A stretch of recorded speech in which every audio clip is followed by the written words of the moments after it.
내가 철저한 죄인, 진짜 털끝 하나까지 내가 정말 죄인이라는 걸 알아야지 십자가가 보이거든요. 내가 털끝 하나까지 죄인인 걸 모르면요, 십자가를 못 붙잡아요. 왜? 내가 뭔가 할 수 있다는 의지가 자꾸 작동하거든요, 내 안에서. 마귀가 그걸 계속 작동시키거든요. 너 할 수 있어. 너 예수 없어도 된다는 그 마음속 깊은 곳에서는 난 예수 믿어 하면서도 그 마음속 또 한 깊은 곳에서는 너 이 정도는 되잖아. 너 이 정도 죄인은 아니지 않냐? 너보다 저 인간이 더하지 않냐? 이렇게 막 자꾸 예수님은 너를 보라고 하는데 이 마귀 새끼는 자꾸 끊임없이 내 안에서 야, 너 그 정도 너보다 저 인간이 더한데 뭐 막 이렇게 나를 못 보게 한다고 마귀가. 근데 십자가 앞에 제대로 서본 자는 다른 사람하고 비교를 안 해요. 나만 보거든요. 죄인 중에 내가 괴수구나, 바울처럼. 나는 죄인 중에 괴물이구나. 이게 완전히 그러니까 100% 내가 죄인인 게 깨달아져야지. 십자가에서 날 위해 돌아가신 예수님만 붙잡거든요. 내가 물속에 완전 뽀득뽀득 들어가서 막 죽을 지경이 돼야지 다른 사람들 구해달라고 하지. 요 정도 빠졌는데 나 좀 구해주세요 하는 사람이 어디 있어요. 물속에서 이 정도 딱 섬은 딱 되고 숨 쉬어주는데 나한테 나 살려주세요 하는 놈 미친놈이지. 근데 완전히 막 죽을 지경 돼야 되거든요. 십자가를 그래야지 예수님을 붙잡거든요. 구원자를 부르잖아요. 막 볼딱 들어갔다 살려주세요 살려주세요 막 소리 지를 거 아니에요. 살려주세요 살려주세요 막 소리 지를 거 아니에요. 그때 예수님이 건져주는 거거든요. 근데 내가 살만하면 예수님 안 찾거든요. 마음속 영혼 속 깊은 곳에서 마귀가 그 부분 계속 건들거든요. 야, 너 이 정도 됐잖아. 이 정도 죄 가운데 빠졌어도 너 완전 죄 빠진 거 아니잖아. 죄 바닷속에 완전 빠지면 죽을 지경이거든요. 근데 그게 깨달아지면 성령 안에. 근데 요 정도 빼도 소리 안 질러요. 여기까지 빠져도 안 질러요. 왜? 숨 쉴 수 있잖아. 이 정도까지 물 꽉 차도요. 숨 쉴 수 있잖아. 이 사람이 무서운 거예요. 그래서 예수님이 나와 함께 십자가에 못 박혀 죽었느니라 그러거든요. 끊임없이 예수님과 함께 십자가에 못 박혀 내가 죽었나니 이젠 내가 사는 것이 아니고 예수님께서 내 안에 사시는 것이라. 바울이 그걸 얘기하는 게 그거거든요. 완전히 죽어 있어야 되거든요. 죄 가운데 난 죽은 자야. 나는 가망성이 없어. 예수 없으면 난 가망성이 없어. 이거 돼야지 여기를 거치는 거거든요. 이거 안 되면요 여기 거치지를 못해요. 이걸 깨닫게 해달라고 내가 진짜 죄인임을 깨닫게 해주세요. 이 부분 먼저 기도해야 돼요. 하나님 정말 성령 안에서 하나님이 나를 보는 눈으로 내가 죄를 보게 해주세요. 나 정말 가망성 없는 죄인이라는 걸 깨닫게 해주세요. 이거 안 되면요 십자가 절대 안 붙잡아요. 여기까지 와도요 안 붙잡아요. 숨 쉴 수 있잖아요. 물이 꼭자기 차도 살려달라고 안 한다니까요. 여기 딱 오잖아요. 그럼 디도서 3장 5절 보겠습니다. 같이 읽겠습니다. 우리를 구원하시되 우리가 행한 바 의로운 행위로 말미암지 아니하고 오직 그의 긍휼하심을 따라 중생과 씻음과 성령의 새롭게 하심으로 하셨나니. 아멘.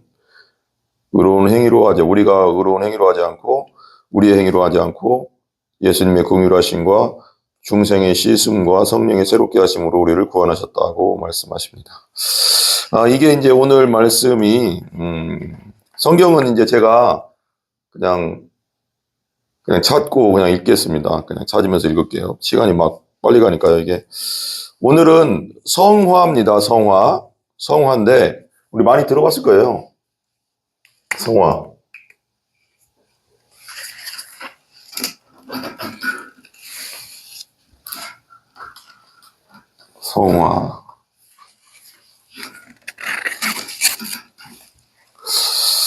오늘은 외인그루뎀 조직신학의 성화 38번 성화인데요. 그럼 뭐 쉽게 말하면 예수 그리스도를 닮아가는 것입니다. 그리스도를 닮아가. 이게 오늘 정말 중요합니다. 중요한데 조직신학 빨리 쓸게요. 우리는 어떻게 그리스도인으로서 성숙해지는가? 지금 빨리 그냥 쓸게요. 글자가 좀 그래도.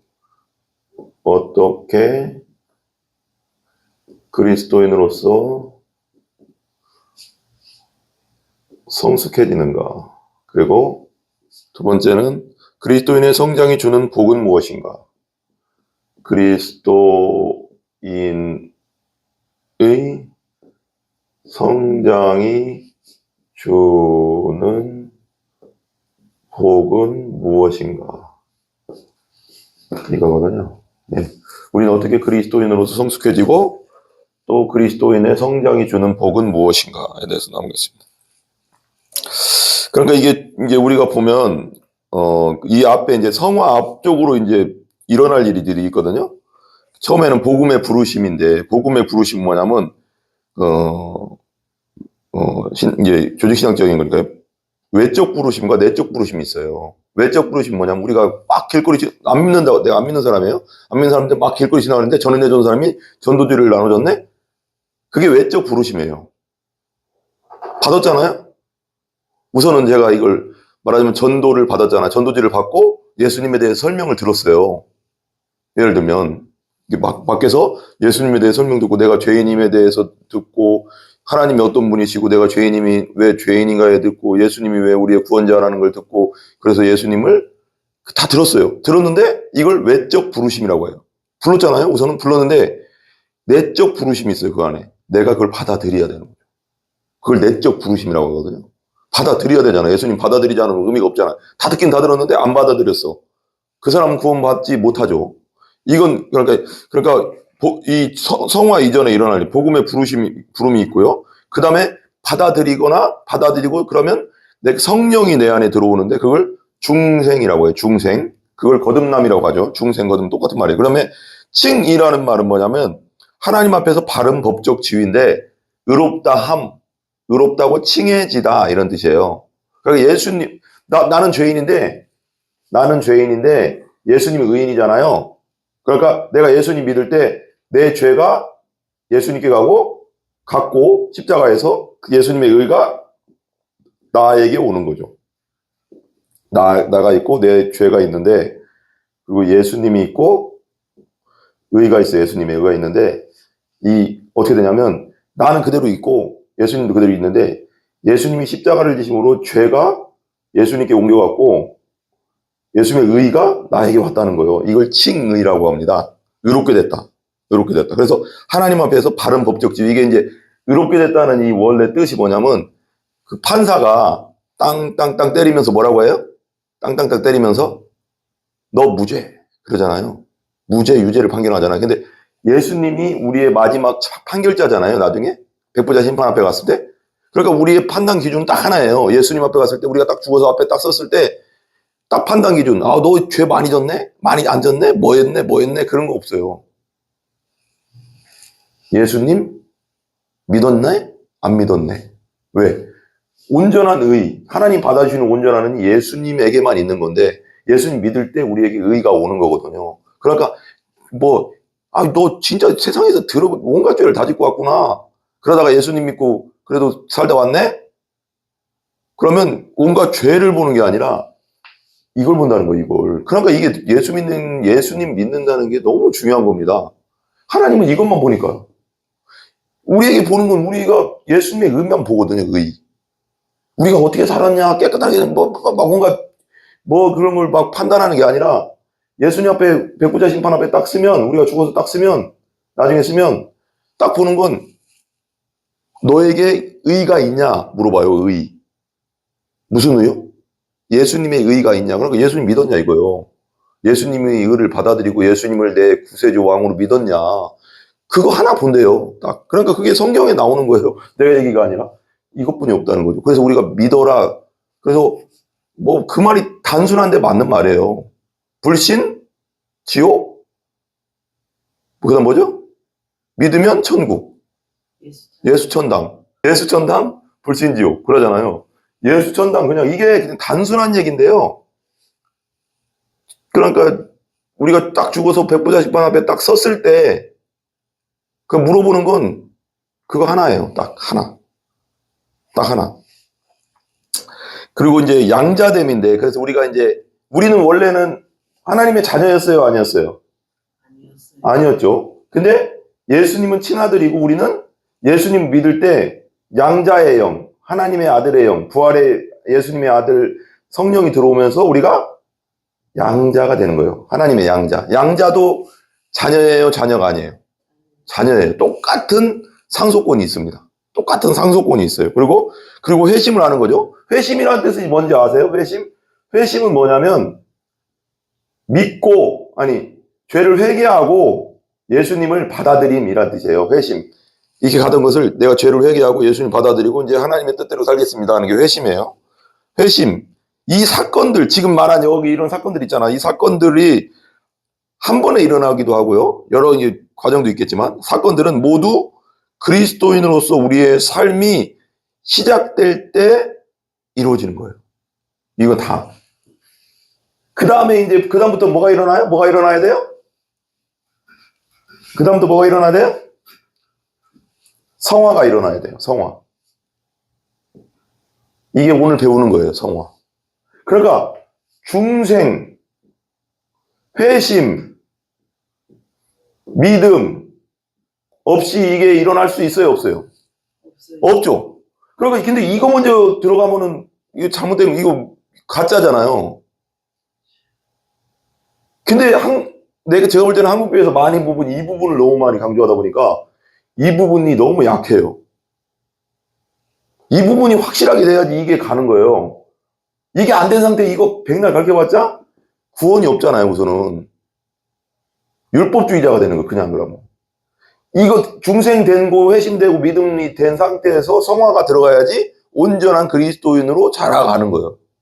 왜냐면 이제 변곡점은 있어도, 이제 오늘 이제 외인그루뎀이 이제 말하는 것에 대해서 얘기하는요. 외인그루뎀은 그 자라기를 침례교회에서 자랐대요. 그리고 이제 그 유명한 조직신학 교수였기 때문에 되게 성경의 근거에서만 이렇게 말하려고 하거든요. 그걸 생각하시면 들으면 좋을 것 같아요. 우리는 구속의 적용에 있어서 우리의 지상적 삶 전체를 통해 점진적으로 이루어지는 일에 해당하는 부분이 성화다, 성화. 계속 우리의 인생 전체에서 계속 이루어지는 게 성화고요. 그 다음에 하나님과 신자가 협력하면서 각각 독특한 일을 수행하는 일이다. 그러니까 성화는 하나님만이 이루시는 거예요? 인간이 같이 가야 돼요? 같이 가야 돼요. 성화는 하나님이 다 도와주시는 게 아니에요. 하나님 혼자 막 다 이렇게 알아서 키워주는 게 아니라고, 하나님이. 하나님의 도와주세요. 성령 안에서 힘을 주세요. 우리가 하나님 뜻대로 살 수 있도록. 기도하고 말씀 가운데 있으면 자꾸 계속 말씀 먹고 기도하다 보면 하나 성령께서 힘을 주셔서 하나님 뜻대로 살게 하시지만 그것에 순종은 누가 해야 돼요? 내가 해야죠. 적극적으로 내가 순종은 해야 되는 거예요. 그래서 성경에도 이런 말 있잖아요. 우리에게 아까도 말했지만 성령이 말할 수 없는 탄식으로 우리를 위해서 기도해줘요. 기도할 수 있는 마음도 주시고요. 근데 순종 안 할 수도 있잖아요. 아우, 나 피곤하네. 마음에 막 와. 성령님이 막 기도하라는 마음이 오거든요, 분명히. 막 기도하라는 마음이 막 와. 성령이 주셔. 근데 내가, 피곤하다고 자빠지 잘 수 있어요, 없어요?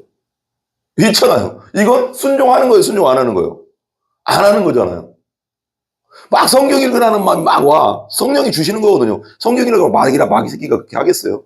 하나님의 일은 마귀 새끼가 그렇게 할 수 없어요. 성경이라는 말이라는 마음이 막 간절하게 와. 읽어야 되는데, 읽으라는 마음이 막 와. 그런데, 피곤하다. 자자. 내가 순종 안 하는 거잖아요, 그거는. 그러니까 성령이 주시는 마음에 순종을 해야 돼요. 믿지 않는 자는 성령이 주시는 마음이 없죠. 중생한 자한테 오는 거죠. 근데 성령이 계속 이거라 하면 마음에 순종하는 건 내가 해야 되는 거잖아요. 그러니까 하나님과 신자가, 믿는 자가 협력하면서 각각 독특한 일을 수행해 나가야 돼요. 성화는. 그래야지. 그러니까 왜 어떤 사람들은 봐봐, 이게 되게 중요한 부분이 있어요. 어떤 사람들, A라는 사람도 종교인만 하는 게 아니에요. A라는 사람도 예수 믿고 중생했고 B라는 사람도 중생을 했어요. 근데 각자 성향은 다를 수는 있겠죠. 근데 어떤 사람은 한 5년 후에 봤더니 신앙이 이렇게 성장해 있네요. 누가 봐도 성장한 게 보여. 와, 되게 막 거룩하고 느낌 이게 뭔가 있어. 근데 이 사람은 거의 성장이 없어. 그냥 이 정도야. 그냥 별로 없어. 중생하면 성장을 해요.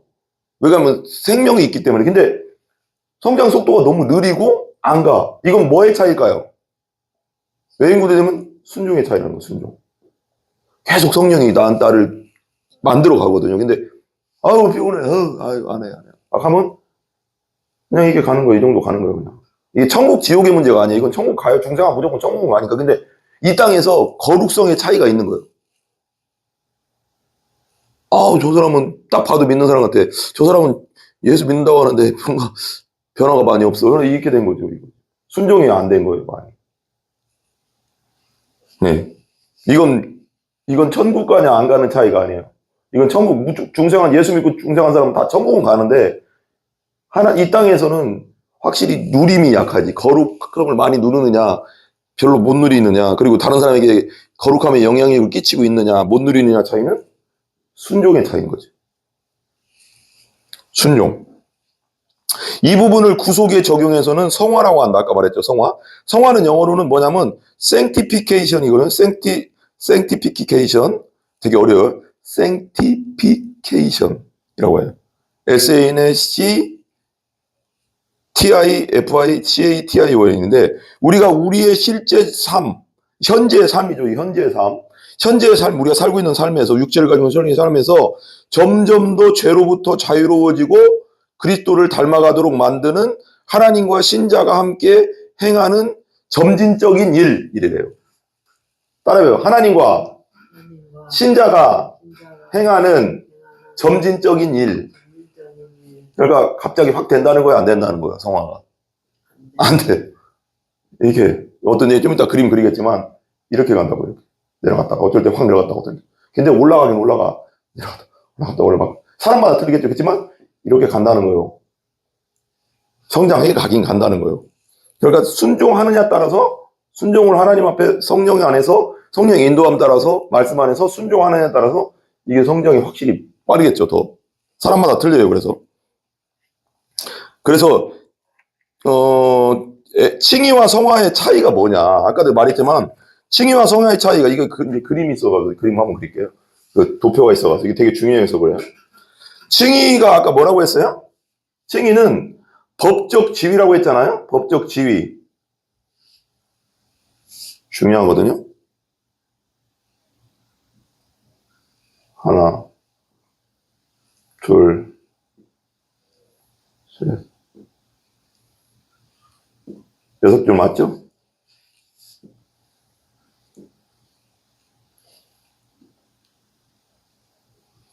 봐봐요. 여기가 칭의고 여기가 성화예요. 칭의는 뭐냐면 첫 번째는 법적 지위를 말하는 겁니다. 아까 말했죠? 법적 지위. 내가 예수님을 믿었어요? 믿으면 뭐가 돼요? 죄인에서 뭐가 돼요? 의인이 되잖아요. 왜? 예수님의 의를 받으니까. 그러니까 뭔가 내가 도덕적으로 뭐가 됐다는 뜻이 아니에요. 예수님의 내가 죄 덩어리, 죄 종이 돼서 살았는데 이제는 예수님의 의를 받아들이고 의가 와서 의인이 됐다는 거예요. 예수님의 의 때문에 의인이 됐다는 거지, 내가 도덕적으로 뭐가 됐다는 뜻이 아니에요. 법적 지위가 달라진 거예요. 자녀. 옛날에는 마귀의 자녀. 예수님 믿으면 누구 자녀? 하나님 자녀. 이게 지위가 달라졌다고, 법적으로. 그렇다고 해서 봐봐요. 옛날에 그런 얘기 있잖아요. 거지와 왕자 얘기 있잖아요.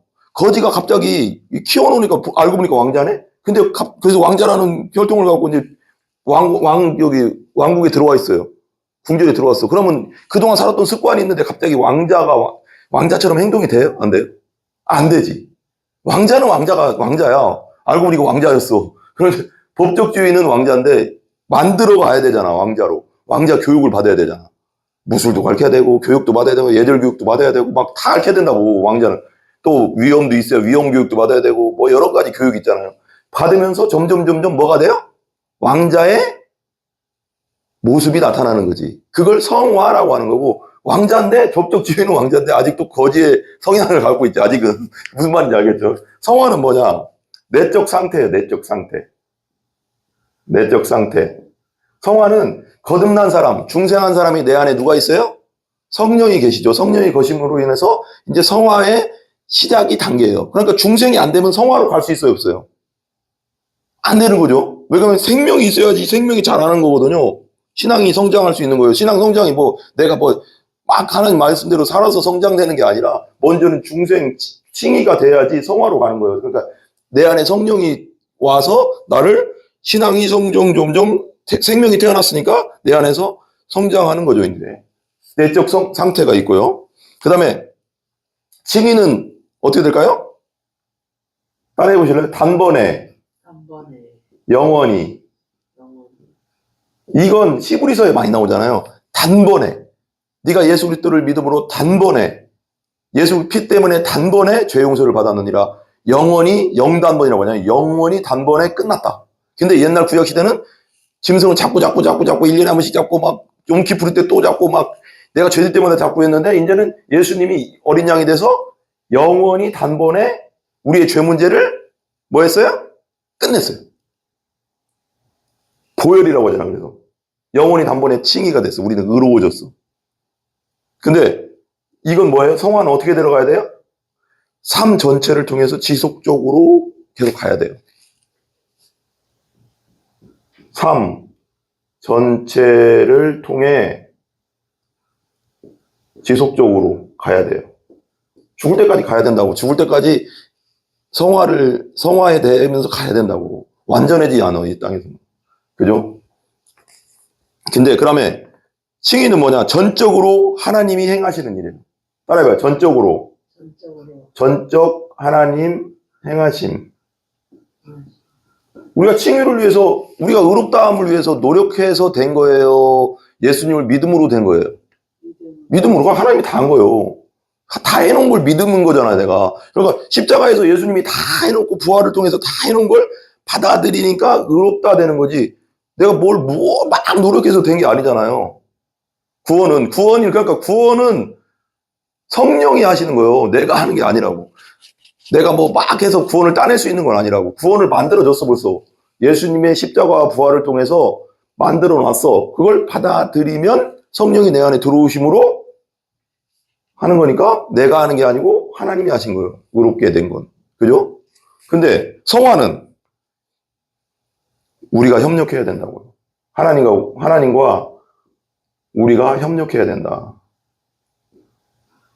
협력. 그러니까 아까 말했잖아요. 성령이 내 안에서 기도하게 하고 한다. 마음에 기도하고 싶은 마음이 막 들어. 그럼 기도에 순종해야 되는 거예요. 기도하러 가야지. 앉아서 기도하든지 눈 감고 기도하든지 서서 기도하든지 눈 뜨고 바쁘면 눈 뜨고라도 계속 그 사람 어떤 데서 기도하라는 마음이 들면 계속 기도하면서 일하고 해야 되는 거예요. 어? 막 무조건 앉아서 하라는 건 아니잖아요. 하나님이. 기도하라는 건 뭐예요? 하나님께 간구할 건 간구하라는, 어떤 막 갑자기 마음에 드는 게 있거든요. 어떤 사람을 위해서 기도하라는 마음이 들기도 하고, 어떤 사람 갑자기 생각나서 기도해야 되겠다는 마음이 들기도 하고, 순종해야죠. 협력. 내가 순종하지 않으면 성화가 더뎌지는 거죠. 그 다음에 이생에서 완전히 이루어졌어요. 이거. 이생에서 완전히 이루어졌다. 이생에서 완전히 이루어졌다는 게 뭐예요? 이 땅에서. 칭의는 의롭게 되는 건 뭐냐면 내가 예수님의 의를 믿음으로 받아들이면, 십자가 부활의 사건을 내가 믿음으로 받아들이면 나는 예수님의 의를 받아들이는 거잖아. 예수님의 의인이니까. 이 땅에서 받아들이면 그냥 완전해진 거예요. 벌써 의로워진 거예요, 여러분은. 지금 이 순간. 그러니까 예수님을 믿는 그 순간, 중생하는 그 순간 당신은 의로워지는 거예요. 왜냐면 예수님의 의를 그대로 받아들인 거기 때문에. 완전해졌어요, 이 상에서. 그것 때문에. 근데 이건 성화는 뭐예요? 이 땅에서, 이 생에서 완전히 이루어질 수 있어요, 없어요? 완전히 이룰 수 있어요, 없어요? 이룰 수 없죠. 계속 가야 돼요. 우리 육신의 죄성이 있기 때문에 죽는 그날까지 계속 해 나가야 되는 거죠. 그 다음에 이건 따라해 보실래요? 모든 그리스도인이 동일하라. 동일해. 그리고 이거 칭의는 의롭게 되는 것은 예수님을 내가 나의 구세주와 구원자로 십자가의 내 죄를 위해 돌아가신 걸 믿고 3일 만에 부활하신 걸 믿음으로 예수님이 가지고 있던 의를 내가 받아들임으로 의인이 되니까 모든 그리스도인이 믿고 중생하기만 하면 다 의로워져요. 하나님 보실 때 의인이에요. 예수님의 의가, 나는 죄 있고 바꿔치기에 가서 예수님의 의를 받아들였으니까. 근데 성화는 어떻게 해야 돼요? 외인굴에 이렇게 얘기했거든요. 쉽게 말하면 이거예요. 어떤 이들은 다른 이들보다 더 크다. 어떤 이들은 다른 이들보다 더 크다. 더 큼. 그러니까 A라는 사람은 B라는 사람보다 더 클 수도 있다. 믿음이. 성화가. 똑같이 출발했어도 오늘 A라는 사람과 B라는 사람이 똑같이 믿고 오늘 중생했어도 10년 후에는, 5년 후에는, 20년 후에는 똑같을까요? 틀릴까요? 다르죠. 다를 수밖에 없어요. 조금이라도 다를 수밖에 없어요. 더 앞서간 사람이 있고요. 덜 앞서간 사람이 있고요. A라는 사람이 진짜 하나님의 성령 안에서 순종하지 않았다면 A라는 사람은 한참 더 떨어져서 거룩이 약할 수가 있고요. B라는 사람은 성령이 주실 때마다 말씀 안에서 계속 하나님 말씀을 치열하게 살아나려고 한 사람은 엄청 성장해 있겠죠. 그러니까 이건 지옥 가고 천국 가는 문제가 아니라 성장에 있어서는 완전 차이가 있어요. 이걸 좀 생각해 보면 좋을 것 같아요. 그리고 성화는 그리스도인으로서 우리 삶 전체를 통해서 계속된다. 신약 성경은 우리에게 노력하고 주의를 기울이라고 권면한다. 따라해 보실래요? 우리에게 노력하고 주의를 기울이라고 권면한다. 신약 성경에서는. 순종하라는 거예요. 순종해야 된다는 거예요. 그 다음에 성화의 3단계가 있는데요. 이거 지워도 되겠죠? 좀 중요한데 잘 그렸는데. 성화의 3단계.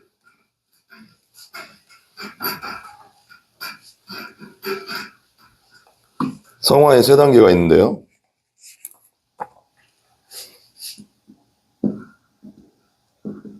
성화의 3단계가 있는데 첫 번째는 성화는 중생으로부터 시작된다. 아까 말했죠? 중생 없는 성화 없어요. 중생 없는 성화 없다. 한번 따라해요. 중생 없는 성화 없다. 성화 없다. 중생하지 않고 성화로 갈 수 없어요. 그냥 중생 없이 성화를 하려고 하는 사람들이 누구예요? 바리새인들. 왜 이게 되게 중요하냐면요. 예수님이 오신 다음에 진짜 요한복음 3장 많이 얘기하지만 니고데모에게 예수님이 말한 거예요. 니고데모는 바리새인 중에 바리새인이고 사내들은 공회 의원이었고 성경 박사 중에 박사고 성경을 가르치고 성경을 말하자면 교수거든요. 선생님들에게 성경을 가르치는 선생님이에요. 근데 예수님이 뭐라고 하냐면 니고데모 너 먼저 중생해야 된다고 그래요. 거듭나라는 게 중생이거든. 너 먼저 중생해야 돼. 그래야지 하늘나라 보여. 그래야지 하늘나라 갈 수 있어. 막 이러거든요. 근데 그냥 이걸로 따지면은 그 니고데모나 바리새인들은 여기서부터 시작한 거예요. 그냥 여기들 안 거치고 여기 먼저 거쳐라 그래 예수님은 니고데모에게. 여기로 바로 가면은 뭐예요? 강도요, 도둑이요. 성경에 나오잖아. 나보다 먼저 온 자는 거기서 그 바리새인들한테 얘기하는 거라고 하더라고요. 제가 주석책을 읽어보니까. 여기 먼저 들어가면 안 돼요. 순서가 있잖아요. 뭐 공부할 때도 순서가 있잖아요. 뭐 할 때도. 수영을 하면 발차기하고 숨 쉬는 법을 배우거든요. 막 이거. 팔 젓는 법. 이것도 없이 바로 바다 뛰어드는 거랑 똑같은 거예요. 성화. 그럼 뭐 하자는 거예요? 죽겠다는 거지. 이건 말이 안 되거든요. 그러니까, 근데 이런 경우가 제가 볼 때는 한국 교회에 너무 많은 것 같지 않나, 이런 생각이 들어요. 그러니까 이걸 거치지 않고 일로 들어간 사람들은 특징이 있어요. 교만이 있고요. 아니면 비참함이 있어요. 둘 중에 하나예요. 이거 복음과 도시에서 나 배운 건데요. 너무 중요해서 얘기할게요. 이걸 안 거치고 일로 가버리면 이 중생은 십자가 부활 사건이잖아요. 부활 사건을 제대로 내 마음속에 확실히 오지 않은 상태에서 일로 가버리면 왜 교만이 오냐면 종교인이 되거든요. 바리새인들처럼. 뭐예요? 이 중생을 안 거치고 일로 와버리면 어떻게 되냐면 성화에서 시작하고 그러면 내가 종교인인데 이 사람들이요. 내가 저 사람보다 하나님 뜻대로 더 사는 것 같다는 마음이 확 오잖아요. 예배도 잘 드리는 것 같고 새벽기도 잘 나오는 것 같고 막 그러면 비교하거든요. 그러면 나는 저 사람을 무시하면서 교만해지고요. 그럼 비참은 어떻게 오냐? 봐봐요. 그러니까 교회만 다니고 중생이 없이 여기서부터 시작한 사람들은요. 말씀을 지키는 데부터 시작한 사람들은요. 나보다 잘 못 지키는 사람 보면 교만해지고요. 무시하게 되면서 나보다 더 막 교회 생활 잘하고 믿음 생활 잘하는 것 같으면요. 그 사람 앞에 가면 어떻게 돼요? 엄맥이 주고. 나보다 좀 못하는 사람 같으면 엄맥이 잘하고. 또 나보다 잘하는 사람한테 엄맥이 주고. 이거 반복이에요. 이거 완전 반복이에요. 이거 아직 저기 그냥 종교인이에요. 여러분 중에 이런 마음이 계속 있다. 종교인이에요. 비교의 마음 계속. 딴 사람하고 막 비교가 되고 맨날. 비교 어느 정도 될 수 있지만 이 마음의 반복이 계속 온다. 이거 심각한 겁니다. 여기서부터 시작해서 그래요. 이거 거치지 않아서 그래요. 중생은. 십자가 부활을 거치면요. 왜 겸손해지냐면요. 십자가 앞에서 내가 왜 겸손해질 수밖에 없냐면 내가 철저한 죄인임을 깨달은 상태거든요. 내가 철저한 죄인, 진짜 털끝 하나까지 내가 정말 죄인이라는 걸 알아야지 십자가가 보이거든요. 내가 털끝 하나까지 죄인인 걸 모르면요. 십자가를 못 붙잡아요. 왜? 내가 뭔가 할 수 있다는 의지가 자꾸 작동하거든요. 내 안에서. 마귀가 그걸 계속 작동시키거든요. 너 할 수 있어. 왜 예수 없어도 된다는 그 마음속 깊은 곳에서는 난 예수 믿어 하면서도 그 마음속 또 한 깊은 곳에서는 너 이 정도는 되잖아. 너 이 정도 죄인은 아니지 않냐? 너보다 저 인간이 더하지 않냐? 이렇게 막 자꾸 예수님은 너를 보라고 하는데 이 마귀 새끼는 자꾸 끊임없이 내 안에서 야, 너 그 정도 너보다 저 인간이 더한데 뭐 막 이렇게 나를 못 보게 한다고 마귀가. 근데 십자가 앞에 제대로 서본 자는 다른 사람하고 비교를 안 해요. 나만 보거든요. 죄인 중에 내가 괴수구나, 바울처럼. 나는 죄인 중에 괴물이구나. 이게 완전히 그러니까 100% 내가 죄인인 게 깨달아져야지 십자가에서 날 위해 돌아가신 예수님만 붙잡거든요. 내가 물속에 완전 뽀득뽀득 들어가서 막 죽을 지경이 돼야지 다른 사람들 구해달라고 하지. 요 정도 빠졌는데 나 좀 구해주세요 하는 사람이 어디 있어요. 물속에서 이 정도 딱 섬은 딱 되고 숨 쉬어주는데 나한테 나 살려주세요 하는 건 미친놈이지. 근데 완전히 막 죽을 지경 돼야 되거든요. 십자가를 그래야지 예수님을 붙잡거든요. 구원자를 부르잖아요. 막 볼딱 들어갔다 살려주세요! 살려주세요! 막 소리 지를 거 아니에요. 살려주세요! 살려주세요! 막 소리 지를 거 아니에요. 그때 예수님이 건져주는 거거든요. 근데 내가 살만하면 예수님 안 찾거든요. 마음속, 영혼 속 깊은 곳에서. 마귀가 그 부분 계속 건들거든요. 야, 너 이 정도 됐잖아. 이 정도 죄 가운데 빠졌어도 너 완전 죄 빠진 거 아니잖아. 죄 바닷속에 완전 빠지면 죽을 지경이거든요. 근데 그게 깨달아지면 성령 안에. 근데 요 정도 빼도 소리 안 질러요. 여기까지 빠져도 안 질러요. 왜? 숨 쉴 수 있잖아요. 이 정도까지 물 꽉 차도요. 숨 쉴 수 있잖아. 이 사람이 무서운 거예요. 그래서 예수님이 나와 함께 십자가에 못 박혀 죽었느니라 그러거든요. 끊임없이 예수님과 함께 십자가에 못 박혀 내가 죽었나니 이젠 내가 사는 것이 아니고 예수님께서 내 안에 사시는 것이라. 바울이 그걸 얘기하는 게 그거거든요. 완전히 죽어 있어야 되거든요. 죄 가운데 난 죽은 자야. 나는 가망성이 없어. 예수 없으면 난 가망성이 없어. 이거 돼야지 여기를 거치는 거거든요. 이거 안 되면요 여기 거치지를 못해요. 이걸 깨닫게 해달라고 내가 진짜 죄인임을 깨닫게 해주세요. 이 부분 먼저 기도해야 돼요. 하나님 정말 성령 안에서 하나님이 나를 보는 눈으로 내가 죄를 보게 해주세요. 나 정말 가망성 없는 죄인이라는 걸 깨닫게 해주세요. 이거 안 되면요 십자가 절대 안 붙잡아요. 여기까지 와도요 안 붙잡아요. 숨 쉴 수 있잖아요. 물이 꼭자기 차도 살려달라고 안 한다니까요. 여기 딱 오잖아요. 그러면 띄엄띄엄 하잖아 이렇게. 그러면 숨 쉬잖아. 이러잖아. 근데 여기까지 완전 잠기잖아요. 내가 수영을 못하고 내가 1m 50, 80이에요. 그런데 3m 물속에 빠져봐요. 이건 도저히 희망이 없거든요. 완전 쑥 들어갔다 나왔다. 그러다 죽거든요. 그러다 죽기니까 막 살려달라고 막 난리 치거든요. 2단계까지 가야 되거든요. 나 죽겠습니다. 나 이대로 지옥입니다. 주님. 나 좀 살려주세요. 살려주세요가 돼야 돼. 그것이 깨달았게 해주는 건 성령이 하시는 거예요. 죄에 대하여라면 죄를 깨닫게 해주시는 건 성령이거든요. 그 죄까지. 그걸 그냥 죄 정도가 아니고 진짜 그래야지 이게 되고요. 일로 갈 수 있어요. 절대 안 됩니다. 이게 무섭습니다.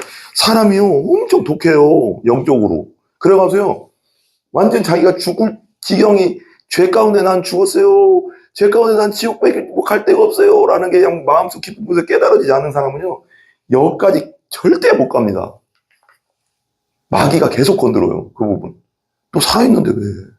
너 여기까지 안 왔잖아. 숨 쉬고 있잖아 지금. 계속 그러거든요. 이게 무섭습니다. 그러니까 여러분 중에 혹시라도 유튜브를 보고 있는 분 중에 교회는 다니고 있는데 아직 내 중생의 체험을 해본 적이 없다. 먼저 뭘 기도해야 되냐면요. 내가 죄인됨. 하나님 진짜 그냥 내 머릿속으로 하는 죄인됨 말고요.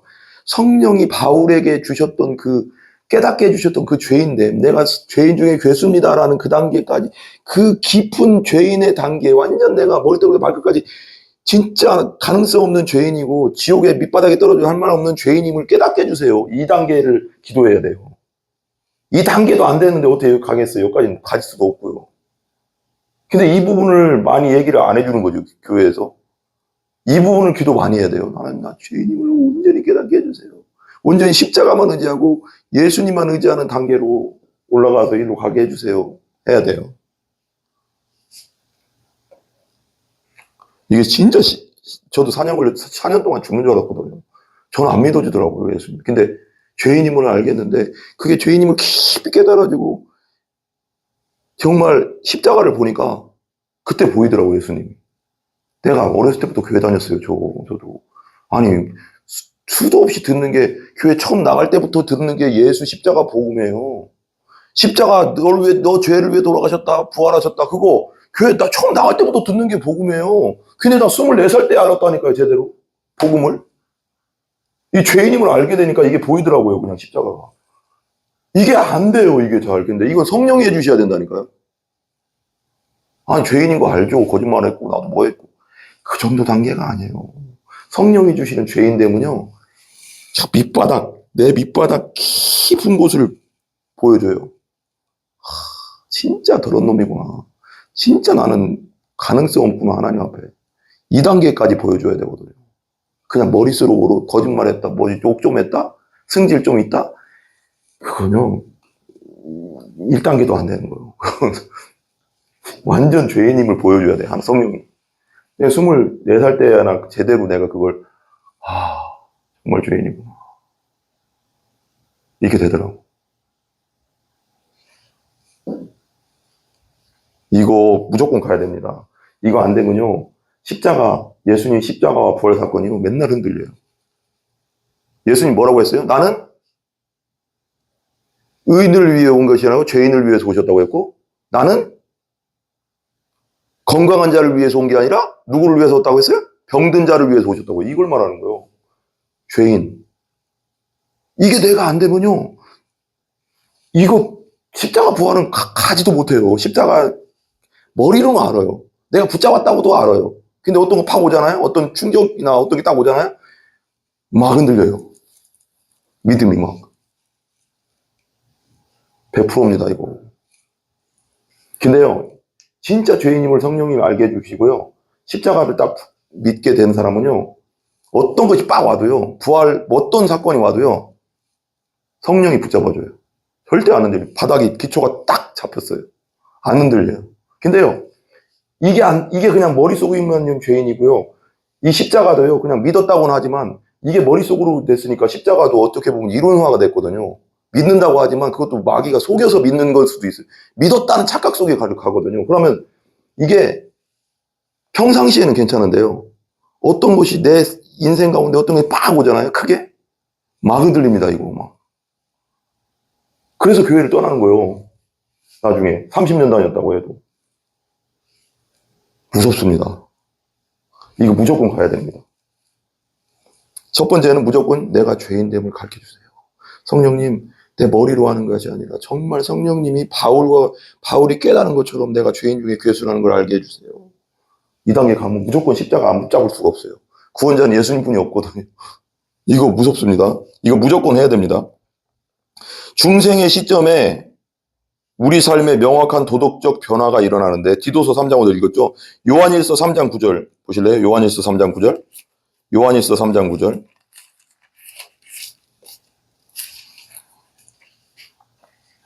요한일서 3장 9절 보면 이렇게 나와요. 제가 읽어볼게요. 하나님께로부터 난 자마다 죄를 지치 아니하나니 이는 하나님의 씨가 그 속에 거함이요 그도 범죄하지 못하는 것은 하나님께로부터 났음이라. 여기서 봐봐요. 이걸 오해하면 안 됩니다. 성경에서 하나님께로 난 자마다 죄를 지치 아니하나니 이 말은 뭐냐면, 내가 예를 들면 도박을 막 했어요.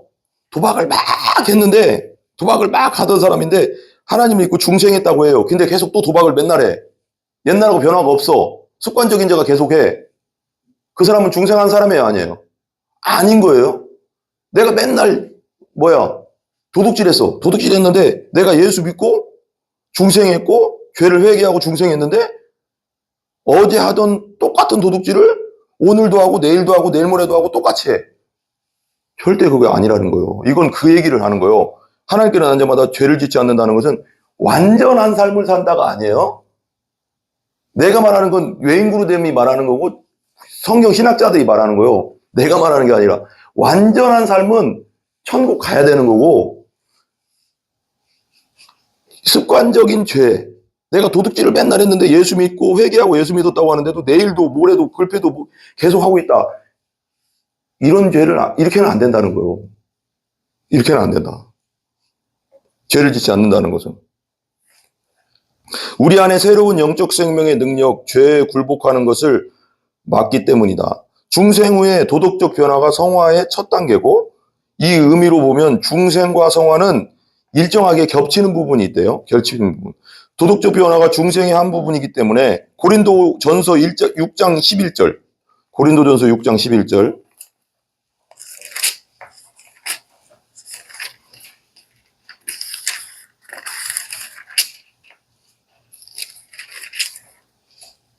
(6장 11절) 같이 한번 읽어볼까요? 같이 시작. 너희 중에 이와 같은 자들이 있더니 주 예수 그리스도의 이름과 우리 하나님의 성령 안에서 씻음과 거룩함과 의롭다 하심을 받았느니라. 누가 한다고요? 주 예수 그리스도의 이름과 우리 하나님 성령 안에서 뭐가 돼요?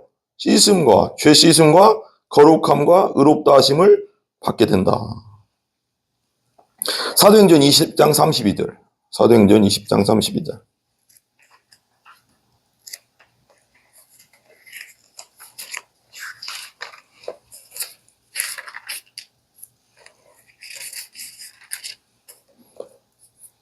읽어볼까요? 지금 내가 여러분을 주와 및 그 은혜의 말씀에 부탁하노니 그 말씀이 여러분을 능히 든든히 세우사 거룩하게 하심을 입은 모든 자 가운데 기업이 있게 하심이라. 뭐가 세워줘요 나를? 나를 하나님의 뜻대로 살게 하는 건 뭐예요? 은혜의 말씀. 이 말씀이 나를 말씀에 순종함으로 성화돼 간다는 거죠. 성화의 첫 단계 중생, 죄의 지배력, 죄에 대한 사랑을 끊는 것이 포함되어 있다. 예전에 중생하기 전에는 완전 죄가 죄인지도 모르고 살았잖아요. 아니 어느 정도 세상의 도덕법적인 건 알고 있었어도 하나님이 원하시는 그런 하나님이 생각했던 그 의에 대해서는 생각도 못했어요. 우리는 완전한 것에 대해서는. 그렇잖아요. 중생한 신자는 더 이상 죄에 의해 지배당하지 않고 죄를 사랑하지 않게 된다. 그러니까 우리가 이거예요. 바울이 왜 이 얘기를 하냐면 그 로마서에 보면 오라 나는 무슨 자? 공고한 사람이로다 그런 거예요. 그 사람은 여기 바울이 중생한 후에 얘기를 하는 거예요. 내 육신의 죄성 때문에 나는 하나님의 뜻대로 나는 하나님의 법에 순종하고 싶은데 내 속 사람은 하나님의 법에 순종하고 싶은데 겉에 육신은 자꾸 죄의 법에 자꾸 빠져드니까 이 두 개가 막 싸운다고 하잖아요. 내 속에서. 이것이 되게 피곤하거든요. 근데 중요한 거 뭐냐면 예전에는 이렇게만 살았단 말이에요. 죄의 지배력 아래서. 근데 성령이 내 안에 예수 믿고 성령이 내 안에 들어오고 중생한다면은 성령이 내 안에 들어오므로 이 죄에 싸운단 말이에요. 자꾸. 그때 힘을 주는 건 누구야? 말씀과 기도로 순종해 나가야 되는 거예요. 그래야지 성령 충만해져 가서 죄의 세력을 꺾어버린다고 눌러버린다고. 그렇다고 없어지는 건 아니에요. 이거. 죽을 때까지. 그러니까 이걸 누르는 건 뭐냐면 성령 충만밖에 없어요. 아멘? 그 죄의 지배력이 아니라 성령이 나를 완전 지배하는 상태가 뭐예요? 그걸 뭐라고 한다고 우리가 알잖아요. 그냥 이걸 성령 그래서 바울도 성령 충만을 받으라 막 계속 얘기하거든요. 성령 충만을 받으라 막 그 얘기하는 게 뭐냐면 성령이 나를 지배하게 해가서 죄가 드러나지 못하게 죄를 못 지게 나를 눌러놓으라는 거거든요. 이게 없어지는 건 아닙니다. 죽을 때까지. 이게 약해지면 성령이 소멸되고 말씀 가운데 순종하지 않으면 어떤 게 드러날까요? 내 속에서 죄가 세력이 또 드러나가서 막 죄 짓는 그리스도인 된단 말이에요. 이거의 싸움이에요, 죽을 때까지. 그러니까 끊임없이 습관적으로 기도하며 습관적으로 성경 읽고 주님 안에서 말씀대로 순종해 나가는 삶을 살아야지 성령에 충만해서 이 죄성이 드러나지를 못한다고. 이걸 잘 해나가야 되는 거죠. 그러니까 다 약한 부분이 있잖아요. 어떤 사람은 성질, 어떤 사람은 화, 어떤 사람은 음란. 내가 내 약점을 어느 정도는 알잖아요. 그 약점을 이걸로 눌러야 되거든요. 끊임없이 기도로, 말씀으로. 이게 막 뒤집어지거든요. 이거 무조건 건들거든요, 마귀가 계속. 이 부분을. 내 약점을 그냥 끊임없이. 제일 약한 부분을 건들잖아요, 마귀는. 내 약한 부분을 다 알고 있잖아요. 그러니까 나는 죽을 때까지 기도와 말씀으로 성령 충만함으로 이걸 눌러놔야 돼요. 자꾸 죄를 죽이라잖아요. 그렇다고 해서 몸 자체가 죄는 아니에요. 육신의 소욕을 말하는 거예요. 그 다음에 로마서 6장 11절 14절 볼래요? 로마서 6장 11절 14절. 로마서 6장 11절 14절.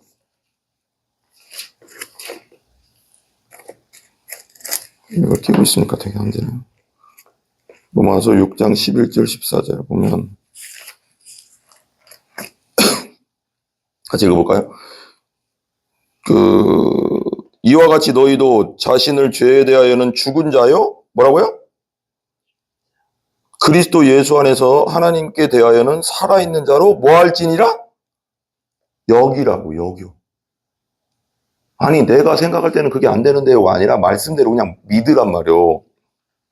너 예수 믿었잖아. 너는 너희 자신을, 너 예수 믿은 너 자신을 죄에 대해는 죽어 있는 자고 그리스도 예수 안에서는 하나님께 대해는 난 살아있는 자야. 이렇게 얘기해요. 나는 죄에 대해서 죽었어. 그러니까 하루에 아침에마다 거울 보면서도 그렇게 외치는 거 되게 중요한 것 같아요. 나는 죄에 대해서 일어나자 기도하면서 난 죄에 대해서 죽었어. 나는 이제 예수님 안에서 살았어. 이걸 선포하는 거예요. 끊임없이. 내 속에. 그러면 거기서 강력한 성령의 역사가 있는 거죠. 여기를 하잖아요. 그렇게 여기를 하잖아요. 말씀 그대로 받아들이세요. 그게 되게 중요합니다. 14절. 그 다음에 14절 같이 읽어볼게요. 죄가 너희를 뭐하지 못하게? 주장하지 못하니 너희가 법 아래 있지 아니하고 은혜 아래 있다. 예수님의 은혜 아래 있기 때문에 이제는 죄가 옛날처럼 나를 완전히 주장할 수는 없어요. 성령이 막아주니까. 그러니까 성령이 충만한 상태를 계속 유지하면 죄가 일어나지를 못한다니까요. 옛날처럼 나를 완전히 지배하지 못한다고요. 내 안에 성령이 계시니까. 6장 12절 14절도 12절 보면 그러므로 너희는 죄가 너희 죽을 몸을 뭐하지 못하게? 지배하지 못하게 하라고요. 내가 우리 죽을 때까지 죄가 나를 지배하려고 한다니까요. 근데 지배는 못해요. 내가 성령이 충만히 성령이 소멸되고 기도와 말씀의 생활과 순종의 삶을 살지 않으면 죄가 나를 어떻게 해요? 지배해버려. 믿는 자인데도 불구하고. 몸의 사욕에 순종하지 말고 또한 너희 지체를 불의의 무기로 죄에게 내주지 말고 오직 너희 자신을 죽은 자 가운데서 다시 살아난 자 같이 하나님께 드리며 너희 지체를 의의 무기로 하나님께 드리라. 그러니까 죄의 무기로 드리지 말고 불의의 무기로 드리지 말고 의의 무기로 하나님께 드리라는 거. 내 몸을 쳐서 복종한다는 게 뭐예요? 뭐 여기를 막 때리라는 거예요? 그게 아니잖아요.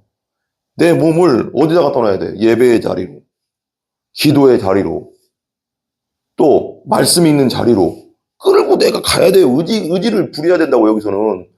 가만히 있으면 어떻게 돼요? 아무것도 안 되는 거예요.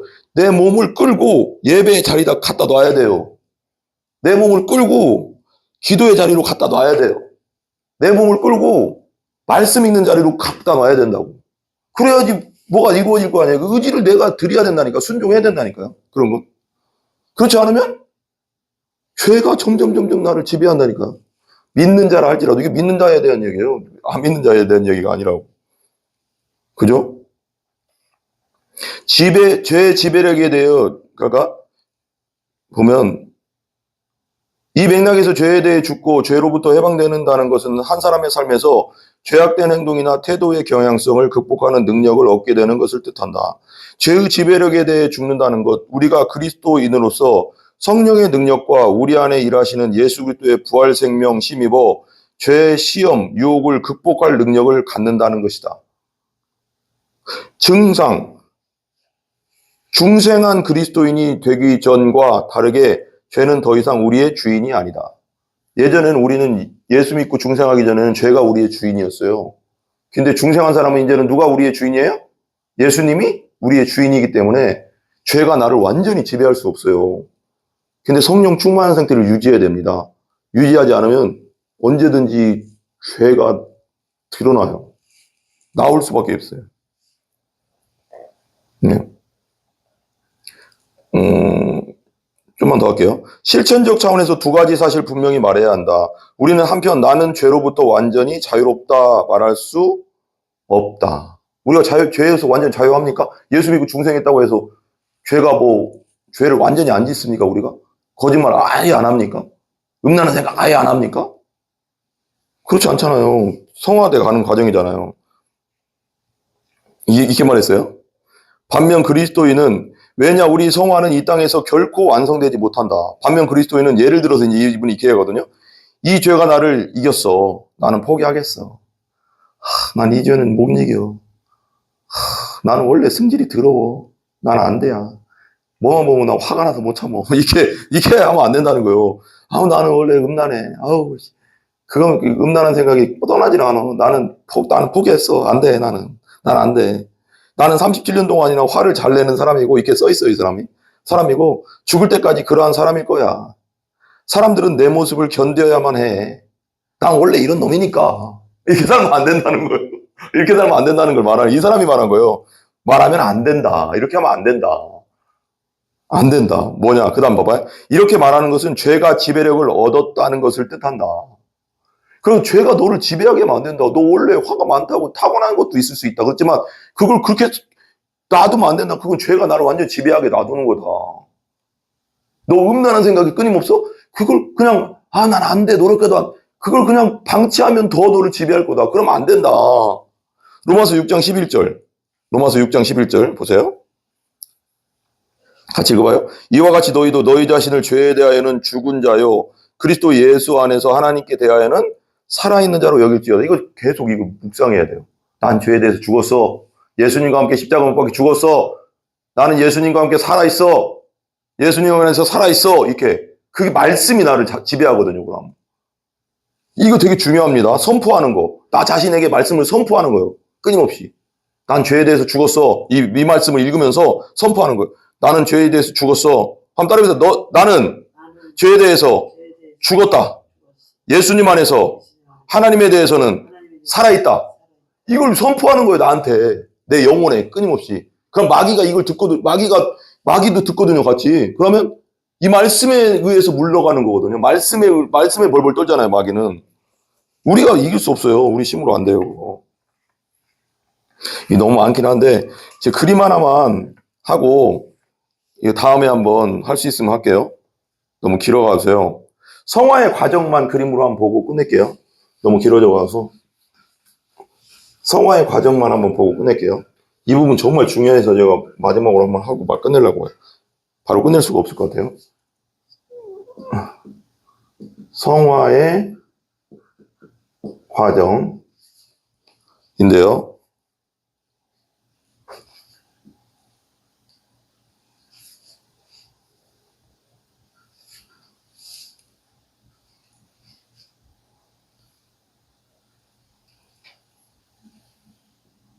이거 꼭 외워놓으세요. 그림을 그냥 그림을 외워버리세요. 너무 중요하고 되게 중요하거든요.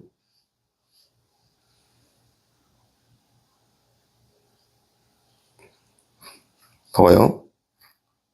2단계, 여기 2단계 있죠? 2단계가 죄의 노예 상태예요. 죄의 노예. 뭐예요? 비신자. 안 믿는 사람은 영적으로는 죄의 노예라고 해요. 성경에서. 여기 상태인데요. 그 다음에 그 다음 단계 거룩함 안에서 자라감. 거룩함 안에서 자라감. 이게 뭐예요? 성화, 우리가 말하는 성화 단계고요. 그 다음에 여단계 온전히 거룩함 단계. 근데 이 땅에서 온전히 거룩해질 수 있다고 했다고 했어요? 없다고 했어요? 성경에. 없다고 했어요. 그러니까 이 상태를 잘 생각하면 돼요. 이건 비신자 2단계, 그 다음에 성화의 단계, 이 단계가 있어요. 봐봐요. 죄, 노예 단계, 비신자 단계. 이 움직이는 펜을 잘 보세요. 이렇게 가요, 이렇게. 이렇게 이렇게 갑니다. 이게 왜 근데 이렇게 꺾이면서 갔을까요? 이것도 설명을 해놔서 설명이 되게 디테일하거든요. 왜 이렇게 꺾여갈까요? 비신자들도? 양심. 비신자들도요, 안 믿는 사람들도요, 엄청 도덕적인 사람 있습니까? 없습니까? 있어요. 엄청 감옥 가고, 막 감옥에도 수십 번 들어갔다, 막 범죄 몇 번 해가서 20번, 30번 한 사람 있습니까? 없습니까? 있어요.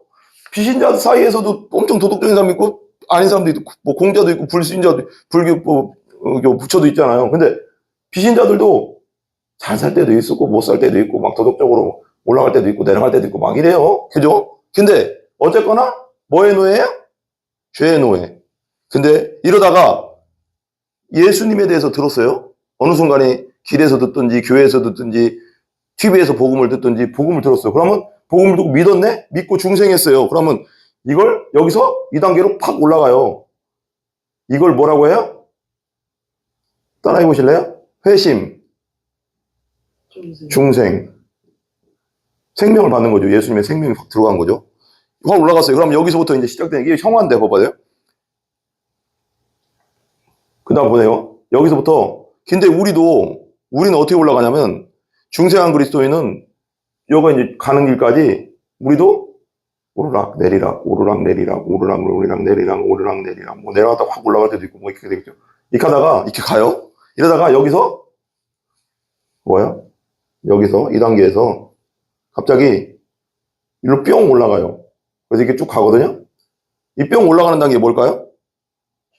그렇죠. 죽음이죠. 2단계는요. 이게 그리스도인의 삶이에요. 성화. 그러니까 사람들한테 그렇게 해가면 안 돼요. 저 사람 그냥, 어떨 때는 저렇게 되게 거룩하게 사는 것 같은데, 어떨 때는 또 왜 이렇게, 저기 죄성이 많어? 이렇게 하니까 우리가 다 이래요. 이렇게 올라갔다 내려갔다 하지만 성장하고 있어요, 없어요? 올라갔다 내려갔다 하면서 성장하고 있잖아요. 이게 우리 그리스도인이에요. 나도 옛날보다 많이 좋아졌어요. 사람들이 많이 안 좋아졌다 해도 그래도 좋아졌어요. 다 사람 그래요. 중생한 사람은 어쨌거나 성장 향이 돼 있어요. 근데 이게 그리스도인 삶인데 여기서 3번 단계, 죽음의 단계를 거치면 이제 육신의 죽음을 단계 거치잖아요. 그러면 완전한 거룩함으로 예수님의 나라로, 하나님의 나라로 들어가잖아요. 근데 이건 여기서는 그걸 안 했어요. 여기 이제 외인고린도에 이렇게 나오는데 예수님의 부활의 능력으로 부활의 몸을 받을 때 성화가 완성되는 단계는 생략됐다. 예수님 오실 때 우리가 몸도 어떻게 돼요? 몸도 어떻게 돼요? 부활해서 예수님과 같은 신령한 몸, 죄짓지 않는 몸이 되잖아요. 그 단계까지 가는 거거든요. 근데 우리가 지금 이 세상에서 예수님 오시기 전에 죽어도 예수 믿고 거듭나서 성화 관계에 있던 사람은 죽어도 어디로 가 있어요? 하나님 나라, 예수님과 같이 있단 말이에요, 아직은. 예수님 재림하실 때 몸과 부활의 몸이 이제, 부활의 몸으로 이제 일어나는 거죠. 그러니까 이 단계를 기억해 놔야 돼요. 죄의 노예, 비신자는 그냥 왔다 갔다 도덕적으로 살고 뭐하들 하지만 그냥 가다가 끝나는데 근데 죽어나다 예수님 복음을 들으면 회심해서 중생해서 딱 올라가서 여기 이제 이 단계는 천국은 가는 단계죠. 이제 하늘나라에 가기. 거룩함으로 자라가는 단계인데 우리 중생한 사람들도 성화 단계에서 오르락 내리락 하나님 뜻대로 살았다가 못 살았다가 막 이렇게 순종했다가 못 했다가 막 하면서 성장을 해나가다가 어느 날 내가 교통사고로 죽거나 병으로 죽거나 몸이 아파서 죽거나 80살이 돼서 나이 드셔 죽거나 죽어요. 그리스도인들 죽으면 완전한 거룩함, 하나님 나라의 완전한 거룩한 건데 이게 있는 거예요. 거하고 있는 거죠. 이게 우리의 성화 단계입니다. 그러니까 사람들을 볼 때 우리가 무조건 판단할 게 아니라 기도해 줘야 돼요. 저 사람 진짜 제대로 예수 믿은 사람 맞는데 중생한 사람인데 저 사람 어쩔 때는 너무 너무는 아니지만 저런 죄를 졌네. 기도해 줘야죠. 하나님 불쌍히 여겨주세요. 마귀에 속아서 저렇게 죄진 것 같습니다. 불쌍히 여겨주세요. 근데 이걸 분별을 잘해야 돼요. 이 사람이 그냥 죄 짓는 게 중생을 아예 못해서 죄 짓는 건지, 중생을 했는데도 지금 내리막길에 있는 건 단계인지, 이건 분명히 봐야 돼. 우리가 분별해내야 될 줄 알아야 돼요. 사역자는 특별히. 그러니까 나는 제일 안타까운 게 뭐냐면, 교회 나오면 지금 이 시대에 우리 이제 나라 교회가 나는 좀 독특한, 다 그런 건 아니지만 독특한 게, 교회 나오면 그냥 어느 정도 다니면 믿었다고 치고 그렇게 가는 게 있어요. 믿었다 치고 가. 이 상태로 가고 있는데 뭐 믿었다 쳐요. 그 죽으면 지옥이라니까 이 사람들이. 큰일 나요. 그렇게 하면은요, 진짜 사역자로서의 사명을 다 감당하지 못하고 있는 거예요. 2단계를 무조건 만들어줘야 돼요. 우리가 만드는 건 아니지만 2단계를 위해서 복음과 말씀 안에서 계속 가르쳐줘야 돼요. 올라갈 수 있도록. 기도하겠습니다.